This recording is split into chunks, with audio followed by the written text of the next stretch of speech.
Let's go. Good boy. Let's go. Good.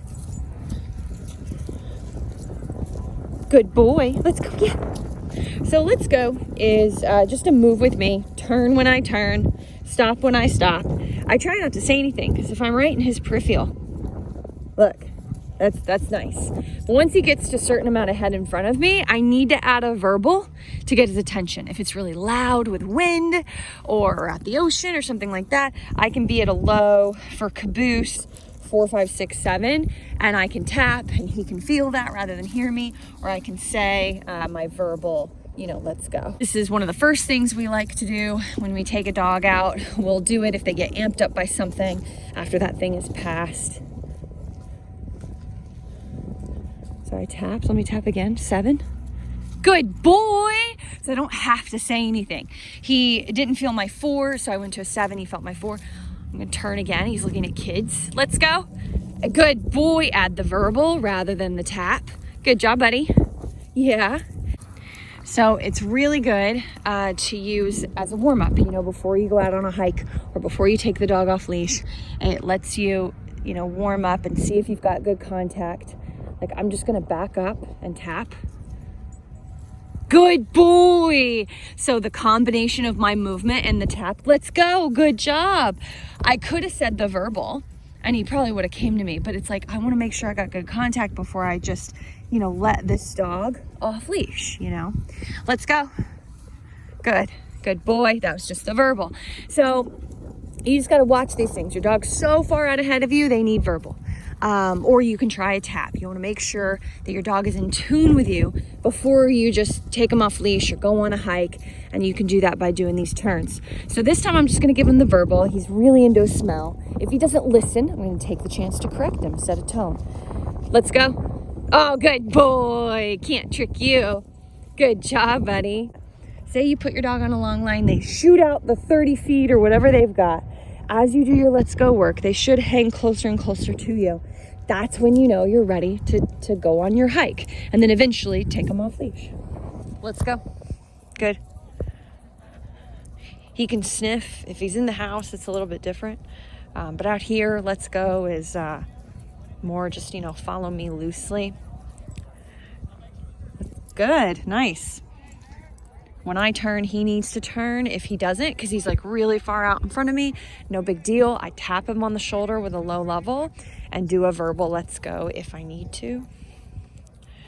I'm not needing to right now because he's glued to my side. He's honestly best at this. This is his absolute best thing. We've got some dogs barking in the distance because we're close to a dog park. Let's go. Good job, buddy. And then I'll stop and he should stop with me. Got an auto sit. Love that. There's a dog. 2 little dogs, actually. He's looking at. I tap the button. I'll say let's go if I need to. Hey, I'm going to move into him rather than have him on the outside because he's curving around in front of me. Just going to move into him again because he's focusing on those dogs. Now, if he's too far ahead of me, then I can't move into him, and that's fine. I'm not asking for a heel right now. Oh, let's go. Hey, let's go. Come on, bud. Good. Big barking fit down there. So just really commanding energy along with the tap, commanding tone of voice as well as moving back. I'm going to do a little bit of leash pressure because there's quite a bit of chaos going on, and down. When there's a lot of distractions, chaos, your dog is really struggling, it's good to go back a step training-wise and give more guidance, which in this case, I chose leash pressure. Sawyer, come. Good boy. Good job. Down. Come. Down. I'm going to step on the leash for safety. That's just who was walking by. Good. Nice. Just gave him a second to take it all in. This is definitely a little busier. So downstay work is not for recall. Downstay work does not get you that bomb-proof recall that you can do in any situation hiking off leash. The value in downstay is patience, discipline, impulse control, learning that you can control your dog at a distance. They have to learn that. They have to learn that even though they're at a distance from you, you can control them. It also builds confidence in some dogs that have a little bit of neediness, anxiety, don't like to be away from you in busy settings or just at all. Some just even in the backyard, they don't want to be away from me or their owners. So it just does a lot. Also allows me to proof commands. So you would think that all these people being out here is proofing enough, but it's not. So I'm moving around him, I'm squatting down. Good boy. I'm gonna jog back. He's not even paying attention to me. Anyway, while these girls running is proofing, he's much more concerned. The dog park is over there, still dogs barking. He's much more concerned about that. Sawyer, come. Yeah, I'm gonna move back. Good boy, come on. Down. No, come. Down. So he gets real wily. Down. He gets, when he's excited, he dances around, he whines, things like that. So I wanted to just, instead of giving him time to settle, it's like, okay, let's switch it up. Let's be real quick, real clear about what we want when we want it. And so that was just a quick tap out of 10. And just to quit with that habit of spinning out and around me because he wants to keep an eye over there where the dog park is and where all the barking's coming from. With Sawyer, with most dogs, you want to build momentum.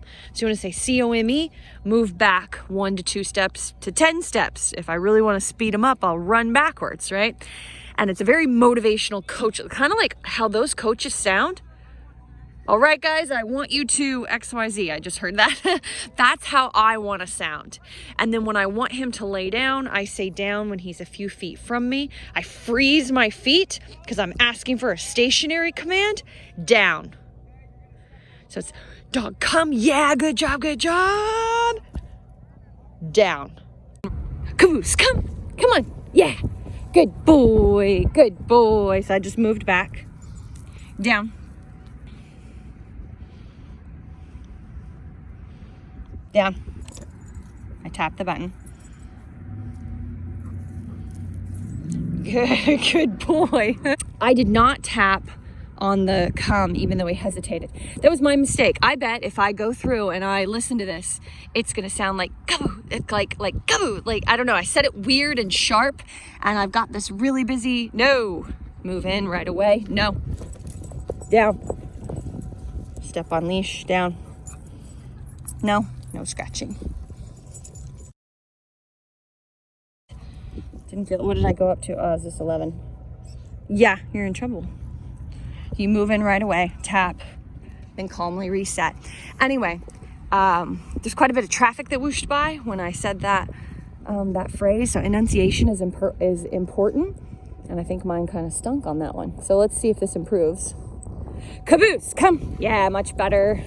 Wow, much better. Come this way again. Come on. He's circling around me. Down. I don't know if you can see it. He's looking at it. So if you can't see where the plane is, you can see he's looking at it. So I'm going to scroll up a bit. Caboose, come. Yeah, good boy. So I'm going to keep moving back. Lots of momentum on this one. Good job. So see that distraction. No, come. Down. So I just cleaned that up with a little bit higher than normal. That's a 23, only because I know it's because of that, you know, that plane. And I also backed up when I set it, had him lay down. That was really good. Come on. Good job. Stand up, down. So even though I squatted down to get more from him because of the guy talking and everything, squat down to get more engagement, I stood up and firmly asked for a down. That's important. Caboose, come. Yeah, good job, come. That's a tap right there, another tap, let's go. Good boy, good job. Sit, step on leash for safety because look, come here, come on, let's go. Good. Sit. He's a big head shaker, but he's only at a 10. Good boy. That's what we're dealing with. Caboose, break. Yeah, good job. So honestly, I'm actually not thrilled with that. Now this dog was running around off leash earlier, so there's kind of a lot of built up behind it, but I'm not super thrilled with that. I would have liked that to have been cleaner. And so the next time I can set that up, which might be right now, I'm actually gonna be to 30, set more of a tone. So I can just do 1 NO. Caboose, come. Good boy. I didn't tap there. He just shakes his head. Good job. Sit. Now that was successful, maybe because, good, down, maybe because of before, or maybe because there's so much at a distance now, you know, so I didn't have to use my 30. But, you know, if I'm working this dog, I've got a, you know, training session with this dog, or I'm the owner, but I'm training this dog, so I'm going to go out. And if I feel like I'm nagging, like, cause that's what that was. It was a lot of nagging. And so there's another dog, see, nah, he doesn't care. He liked that big fun one. So just to circle back, if I feel like I'm nagging, the next time I want to be at a more valuable level the first time. Now, your ultimate stage in recalling a dog off of critters, people, other dogs, other distractions is your dog being on break. Finally, he's starting to venture out as I've just kind of been ignoring him. Sawyer, come. Yeah, good boy. No, come. Good boy. Down.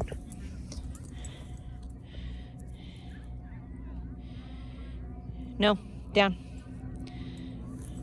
We've got kids and people walking around him, so I'm just gonna do some pressure, get him to settle. He just wants to see everybody. Like, I want to know where everybody is, what everybody's doing. Just an overly stimulated dog in general. No big deal, more guidance. I want to be pretty much at a distance, but you don't have to be. You could do this on a 6-foot leash. You just really need to practice the foundation and your timing. Sawyer, come. Good boy, good. So I mark the moment he decides to turn. There we go. Sawyer, come. Good boy. No, Sawyer, come. Yeah, good boy. Good job. See the deer? There's been 3. I wanted to practice with her first. Come on, Dusty. Let's go. Maple, come. Good.